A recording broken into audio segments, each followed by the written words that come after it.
Welcome back to Actionable Intelligence. I'm Eric Greitens. This is the show that likes to bring you the perspectives that the mainstream media so often work to silence. Well, we're joined now by Terry Schilling. Terry was out co-hosting War Room today. He's the president of the American Principles Project. Terry, thanks so much for joining us. Hey, thanks for having me, Governor. Love to be here. So first, for our viewers who don't know yet, tell everybody a little bit about the American Principles Project. What we do is very simple. Our mission is to organize families in politics to fight the enemies of the American way of life. I was telling a donor about this about a year and a half ago, and he said, "Oh, you're kind of like the NRA for families." And I said, that's the tagline. So that's what we are. We're the NRA for families. Awesome. And I think one of the things that you and I were talking about a little bit before the show is that what we're seeing is that we're seeing families, we're seeing citizens. We're just talking about this with Steve Bannon. People around the country standing up to fight against the Biden administration. Are you seeing that? That's exactly what we're seeing. That families really are not just the heart of the conservative movement. They've always been the heart of America. Yeah. It's been families that have fought in every single war. We've offered up our kids. They've fought for these battles of freedom. And unfortunately, we're seeing the progressives that have taken over all of our elite institutions. They're starting to win some battles, and it's really important that we go back to basics, organize families against these progressive enemies of the American way of life, and get some wins for these people. Yeah, you know, one of the things we were talking about, you're out there sometimes, you're co-hosting War Room, you've got a voice, you're making sure that it's heard. One of the things that we're seeing that big tech and the left are trying to do is to stifle a lot of conservative voices. I think it was a huge wake-up call to people when they saw these social media platforms come out and ban the President of the United States, ban other conservatives. But for a long time, what had been happening was that conservative sites like Breitbart and others had been dropping in the Google search rankings, and people hadn't seen that. Now, I think it's obvious what big tech is doing. What do we need to do? What do people need to know about what big tech is doing, and how do we fight back? First of all, we need to understand, we need to make sure that every American understands just how real and serious these threats are. Yeah. When big tech can not only censor people like me or my organization, but they can censor the President of the United States, we've got major problems. No company, no corporation should be more powerful than the President of the United States, who was elected by the American people, right? He's symbolic of the American people and our power. So that's number one. But number two is conservatives need to get over their fear of using government to enact justice. As conservatives, we tend to shy away from big government solutions, but we have to remember that it is important to break up monopolies. And so we need to look at a multitude of solutions that have been brought forth. My organization, American Principles Project, has been working on reforming Section 230. We've been looking at some antitrust solutions to this problem, but we really need to hone in on big tech. You know, I was on a conference call the other day, and these donors were talking about building a new social media platform, and they said it would cost around $5 billion. No, don't spend $5 billion. Let's force these big tech companies to live by the First Amendment.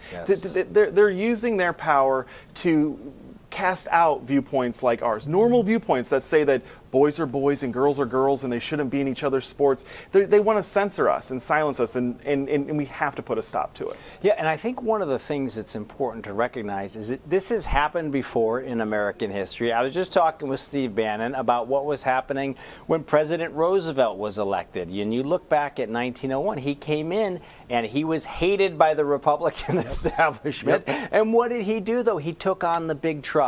He fought for the American people. It seems to me that we need to do the same now, and that part of the problem is actually when they silence the President of the United States, when they turn off his Twitter account, everybody recognizes that. But in some ways, it's even more of a threat when they can turn off yours or someone else's or a smaller leader. They can silence American citizens who don't have the voice, who don't have the profile or the megaphone of a president. So it seems to me that the people need to band together, and I know that that's what a lot of your group does. Exactly. And you know, the solution to bad speech, frankly, and there is a lot of bad speech out there, but the solution to bad speech is not fewer voices. It's Right. more voices. Yes. We can always overpower them. Listen, I love the Roosevelt comparison. Yes. Because if you look at what the internet had become, it was an information revolution. And we'd been through things like the Industrial Revolution That's that right. posed new challenges. When the Industrial Revolution happened, we had factories that were polluting our airways, polluting our waterways. They're making people sick. So we had to come up with new solutions like environmental laws to keep people safe. We need to do something like that with big tech and Yes. the internet, because it's the same type of revolution except probably a little bit more invasive in our lives. So we need to look at all these solutions to rein in big tech and make sure that they know that the American people here are in charge, not just you oligarchs in Silicon Valley. That's right. And for people to be in charge, they need to stand up. They need to step right. up. That this doesn't work if you're silenced and you go away. People need to step up. They need to find ways to share information with their friends and neighbors, and they need to stay active. One of the things that people are concerned about is, of course, election integrity. Let's talk a little bit about what we need to do moving forward for election reform. So this actually ties in with the big tech problem, right? Because we're seeing now that people like Josh Hawley and Ted Cruz, when they bring up their concerns about election integrity, they're now being censored by big tech. And it's a major threat that we need to address. So we saw a lot of problems with this past election. And there were some conspiracy theories that weren't that credible, but there were also some very real problems. And what Democrats did over the last 2 years is they had a very concerted effort. What they wanted to do was expand mail-in balloting that was untraceable and hard to track down. But then they also wanted to decrease the ability to verify Right. that these were real voters voting. Yes. And we were unable to stop that. So we need to do whatever we can to address that. And you start very small, requiring a voter ID when you cast your vote, requiring signatures and fingerprints, requiring, getting rid of these drop boxes that they had all over Pennsylvania and Georgia. It's small things things that we can all agree on that are 80-20 issues. These are our ballots, right? And I wouldn't put, we don't put cash in the mail, right? So why would you put a ballot in the mail, which is worth so much more than just cash? It's crazy. Yeah, and I think one of the things that is also true, should be able to bring people together, is that everyone should agree that we all want to have confidence in our elections. Right. That we all want to have that kind of confidence. Terry, help our viewers understand from your point what's happening in Wyoming. We were talking about this a little bit earlier today. Liz Cheney, she's in the House Republican leadership. Yep. She's clearly turned into somebody in D.C. who's fighting for the establishment. She's fighting for lobbyists. She's fighting against the president. And now we're seeing all of these citizens in Wyoming and other people around the country standing up saying, we're not going to tolerate this any longer. What's your perspective? So look, I think the biggest problem with Liz Cheney is that she forgot what her #1 duty is as a member of the House of Representatives, which is to represent the people of Wyoming. Yes. It's not rocket science, right? 70% of Wyomingians voted for President Trump. Yes. And she, just 2 months later, votes to impeach him.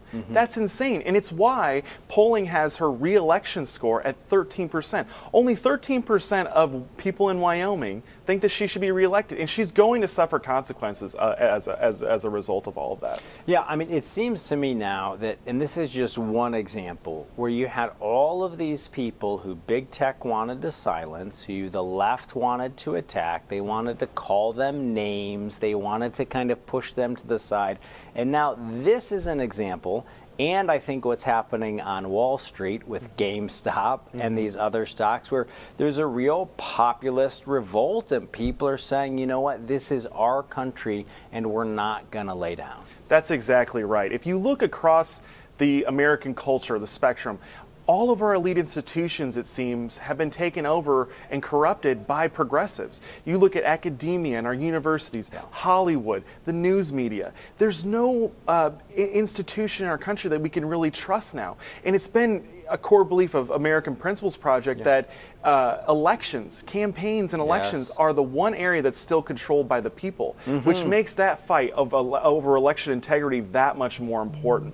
And look, if we can't save our elections, we can't change these other institutions. The left has been using the law in our campaigns and politics to change the other elite institutions in the country. We need to figure out how to save our elections so that we can save our country. Well, and I think that it's absolutely clear that there's a movement building, there's energy building in the country for a revival of the republic. And we should remind people, you're a student of history, we've been through some really hard times before, but we've always been able to make it out on the other side if the American people continue to fight for the Constitution, if they continue to fight for their rights. Let all of our viewers know where they can find out more about you and the American Principles Project. So we are really excited because we just crossed the 300,000th threshold, which means that we have 300,000 people that have signed up to engage with us over these types of election integrity issues, big tech, and even girls' sports. We got 69,000 people to sign our Save Girls Sports petition.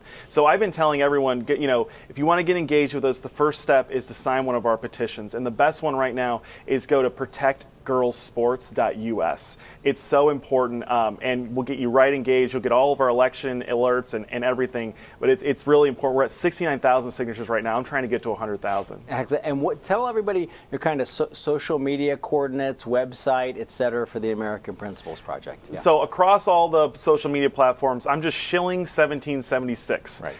So you can find me anywhere on Twitter, on Gab, on Facebook. I'm all over the place on there. And our website is AmericanPrinciplesProject.org. Awesome. 30 seconds. What's your message and the message of the American Principles Project to the American people at this moment right now? We are at such a critical time for the American experiment. America was founded as a very special nation that put the people as the center of our country. Families, people, everyday people. We didn't install a new king. We didn't install new oligarchs. We wanted to have the American people direct the future of this country. And right now, that's all on the line. If we don't stand up against these guys, it's all going to be lost. Awesome. Well, I appreciate you standing up, folks. That's Terry Schilling. He's the president of the American Principles Project. You can check him and his organization out online, and I encourage you to do so. After this, we're coming right back with Elaine Parker. She's the Chief Communications Officer from the Job Creators Network, and we're going to talk about what's happening to small businesses. We'll be back in a second.